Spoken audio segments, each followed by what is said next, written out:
fans, it's Darcy's Corner. Now, for this Jermell Charlo versus Austin Trout fight. Jermell Charlo seemed very disappointed after the fight. Very disappointed.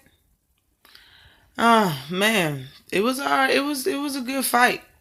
We gotta give all respect to Austin Trout. Austin Trout was hitting Jermell Charlo. He was touching him. He was touching that boy. And he has a chin because he was getting touched back for sure. You know what I'm saying? But you can tell Austin Trout was a problem for Jermell Charlo. He was a problem. It's like Jermell Charlo he couldn't get out of his head, if you ask me. Him dropping Austin Trout right here in this picture, I believe, who was the second, third round, was really early in the fight. Excuse me if I don't remember everything correctly from last night because I didn't write anything down because I thought that I was going to make these videos last night, but I ended up falling asleep. This knockdown right here, I believe, yeah, second or third round, probably the second round. Man, it was a gift and a curse, okay? The gift was, yeah, he got the knockdown. That's what's up. You know what I'm saying? And, Austin Trout was in the corner. He was off balance. He got caught and he went down. You know what I mean? But the curse comes from after that is like he did not fight to win on the cards. I mean, I understand, like, I like fights to hurt somebody, to knock somebody out, to drop somebody. I like when people fight like that and swing their punches and sit down on their punches like that. All the time, I like that shit. But he wasn't fight. He thought that he was powerful enough to end the fight, and he didn't fight using his 1-2. He didn't fight using the jab that much. He fought waiting and tried to time him good enough to land a punch hard enough to knock him down again and again, or possibly just stop Austin Trout or knock Austin Trout out. And that's not what happened. So Austin Trout ended up fighting for the rounds. He didn't win all of the rounds, but he won a few. He made the fight very compatible. He made it interesting. He made the fight look like it could go either way. Later on in the rounds, it was looking good. The fight was looking good. Like you really didn't know. Here's the stats real quick. Jabs, power, and the total punches. Charlo, 15% of jabs. Trout, 11% of jabs.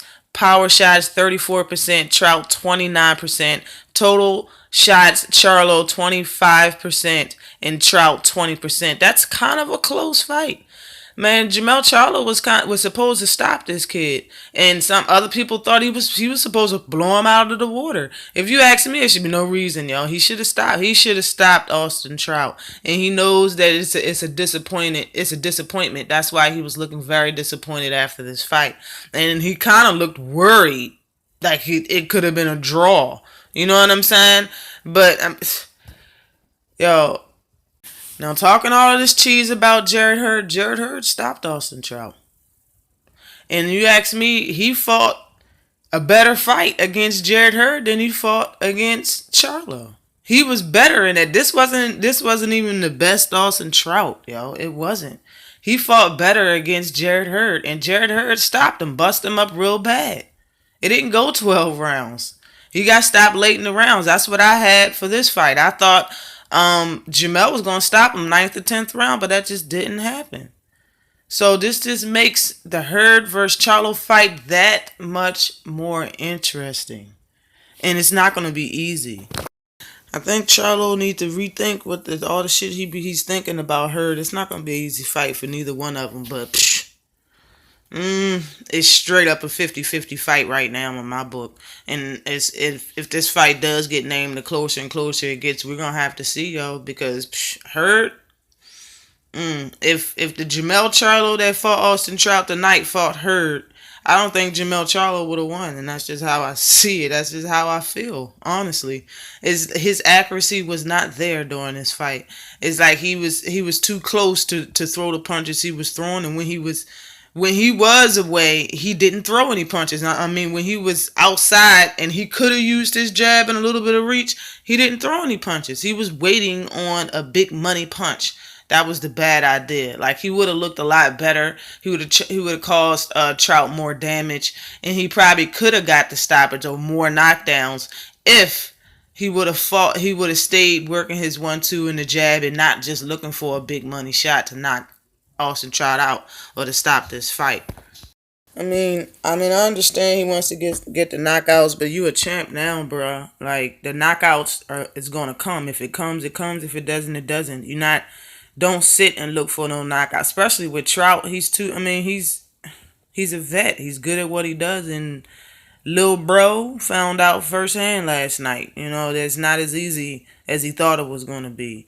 And in some way you kind of overlooking him in the fight, during the fight, when you abandon the jab and you just wait out and wait out and wait out. He just let Charlo throw punches after punches after punches just to find the best counter. I just don't think that was a good game plan for Charlo. But the fight did go 12 rounds. It was a majority decision. One judge had it as a draw, and the other two scored for Jermell Charlo, of course. There was 2 knockdowns. The second one I don't score as a knockdown. I say that was a behind the head punch. But it was close to the behind the head as you can get, way, way back behind the ear. Okay, so I scored the first knockdown, not the second one. But either way you put it, Jermell Charlo did win this fight. Let me know what you think in the comments about this fight, about Jermell Charlo versus Jarrett Hurd. That's probably going to happen next year. I don't think it's going to happen later on this year. But if it does, let me know who you got in that fight. Always like and subscribe to the channel. Peace.